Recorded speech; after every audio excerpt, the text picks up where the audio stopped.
कक्षा 10वीं course B के हिंदी के छात्र छात्राओं सुप्रभात। आज आपके समक्ष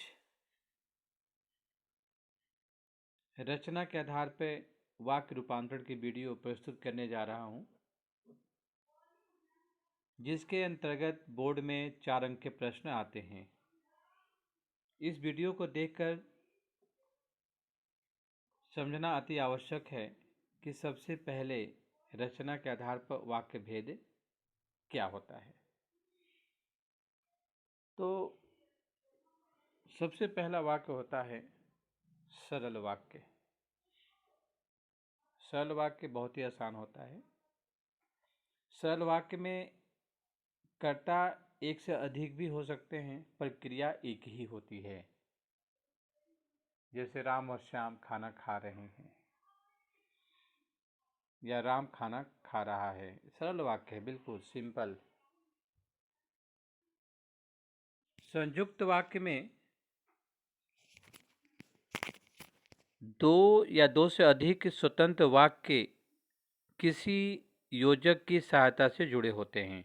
योजक का मतलब कनेक्टर के माध्यम से, उसको हम संयुक्त वाक्य कहते हैं। जैसे राम खाना खा रहा है और मोहन पढ़ाई कर रहा है।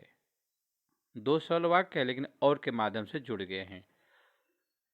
लेकिन दोनों वाक्य स्वतंत्र भी हैं। यदि और हम हटा लेते हैं तो देखिए, राम खाना खा रहा है पूर्ण विराम, सोहन पढ़ाई कर रहा है पूर्ण विराम। लेकिन और से हम जोड़ देते हैं तो संयुक्त वाक्य हो जाता है। पर मिश्र में कुछ अलग हो जाता है, ध्यान देने की आवश्यकता है। मिश्र वाक्य में एक वाक्य दूसरे वाक्य पर निर्भर होते हैं। मिश्र वाक्य में एक वाक्य दूसरे वाक्य पर निर्भर होता है। निर्भर का मतलब डिपेंड होता है। ध्यान से सुनिए। जैसे ही राम आया मोहन पढ़ने लगा, या जैसे ही प्रेक्षा सोफा पर बैठी दिव्यांश उठकर चला गया। अब देखिए, प्रेक्षा बैठी तब दिव्यांश वहां से गया, यानी एक वाक्य के ऊपर दूसरा वाक्य निर्भर है। यदि मैं ये कहूं कि जैसे ही प्रेक्षा सोफा पर बैठी, पता नहीं आगे कुछ होने वाला है, ऐसा महसूस हो रहा है ना, कुछ आगे होने वाला है। दिव्यांश उठ के चला गया, अब वाक्य जाके पूर्ण हुआ है। ऐसे जब वाक्य आते हैं तो आंख बंद करके समझ जाइए कि मिश्र वाक्य है। बच्चों, रचना के आधार पर वाक्य रूपांतरण जो है, उसके एक एक का मैं अब उदाहरण आप लोग के सामने प्रस्तुत करने जा रहा हूं। देखिए, सरल वाक्य, इसका उदाहरण इस प्रकार से है। मधुलिका चित्र बनाती है। मधुलिका कर्ता और चित्र बनाना क्रिया होगी। बिल्कुल सिंपल सा साधारण सा वाक्य है। दूसरा उदाहरण है, उपवन में फूल खिलते हैं। तीसरा उदाहरण है, राम और मोहन पढ़ रहे हैं। देखो, राम और मोहन कर्ता तो दो हैं, लेकिन क्रिया एक ही, पढ़ना, इसलिए ये सरल वाक्य है। मधुकर ने बहुत गेंदबाजी की। बिल्कुल सरल वाक्य है, इसमें किसी भी तरह की दुविधा नहीं है। तो सरल वाक्य को आप लोग आराम से पहचान लेंगे, मैं उम्मीद करता हूँ। जहाँ तक संयुक्त वाक्य की बात है तो इसमें थोड़ा सा ध्यान देने की आवश्यकता है। संयुक्त वाक्य वे होते हैं जो सरल वाक्य, दो सरल वाक्यों को या दो से अधिक सरल वाक्यों को योजक के माध्यम से हम लोग जोड़ देते हैं। योजक यानी कनेक्टर के माध्यम से। देखिए पहला उदाहरण, गीतिका चित्र बना रही है और रत्ना उसमें रंग भर रही है तो गीतिका चित्र बना रही है, पूर्ण विराम कर दिया तो एक सरल वाक्य बन गया। और को हटा दीजिए, रचना उसमें रंग भर रही है, ये भी एक वाक्य सरल वाक्य बन गया। अन्य संयुक्त वाक्य में यदि हम योजक को हटा दें तो स्वतंत्र सरल वाक्य बन जाते हैं। दोनों सरल वाक्य होते हैं, स्वतंत्र होते हैं।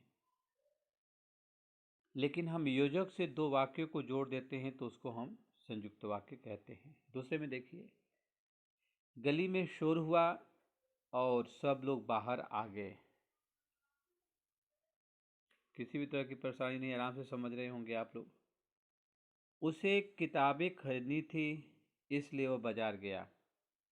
योजक इसलिए है, लेकिन हम चाहेंगे तो यदि इसलिए हटा देते हैं तो सरल वाक्य आराम से बन जाएगा। उसे किताबें खरीदनी थी, पूर्ण विराम, वह बाजार गया, पूर्ण विराम।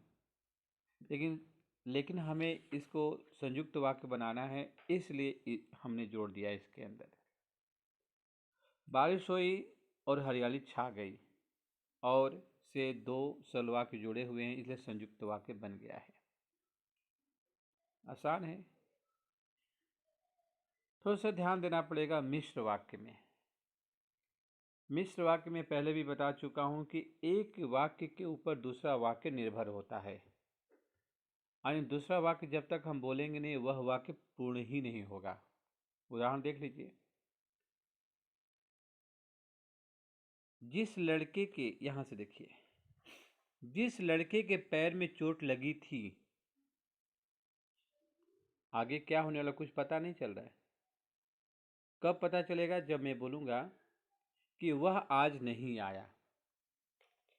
जिस लड़के के पैर में चोट लगी थी, ये अभी वाक्य अपूर्ण है। कब पूर्ण होगा? वह आज नहीं आया है, यानी एक वाक्य के ऊपर दूसरा वाक्य निर्भर है ना, डिपेंड है ना एक दूसरे के ऊपर, इसीलिए यहां पे मिश्र वाक्य है। तीसरा देख लीजिए। जो परिश्रम करेगा वही सफल होगा। अब जाके पूर्ण वाक्य बना है, यानी एक वाक्य के ऊपर दूसरा वाक्य निर्भर है। अंत वाला देख लीजिए। जो व्यक्ति आलसी होते हैं वे सबसे बुरे लगते हैं। अब जाके पूरा हो गया। कहने का मतलब कि मिश्र वाक्य में एक वाक्य के ऊपर दूसरा वाक्य हमेशा निर्भर होता है। सबसे पहला तो मैंने उदाहरण बताया नहीं आप लोगों को। नेताजी ने कहा था, क्या कहा था कुछ पता है? नेताजी ने कहा था, अब जाके पूरा करने जा रहा हूं, कि तुम मुझे खून दो मैं तुम्हें आज़ादी दूंगा। अब जाके वाक्य पूर्ण हुआ है, यानी एक वाक्य के ऊपर दूसरा वाक्य क्या है? निर्भर है। उसी को तो हम मिश्र वाक्य कहते हैं। सिंपल शब्द है। शब्दों में समझना चाहते हैं तो सरल वाक्य बिल्कुल सरल होगा। मैं घर जाता हूँ, सूरज उदय होता है। संयुक्त में कनेक्टर के द्वारा जुड़े होते हैं, लेकिन दोनों वाक्य स्वतंत्र हो सकते हैं, निर्भर नहीं होते हैं एक दूसरे के ऊपर, कनेक्टर हटा देंगे तो। लेकिन मिश्र वाक्य में योजक, यदि हमने मिश्र वाक्य में एक वाक्य के ऊपर दूसरा वाक्य निर्भर होते हैं, यही होता है मिश्र वाक्य। आप लोग ध्यान से यदि समझने की कोशिश करेंगे तो बहुत ही आसान है। इसको ध्यान से समझना, इसका फ़ायदा उठाना, और वीडियो देखने के बाद आपको क्या करना है ये हमें बताने की आवश्यकता नहीं है। फिर मिलेंगे, तब तक के लिए जय हिंद, जय भारत।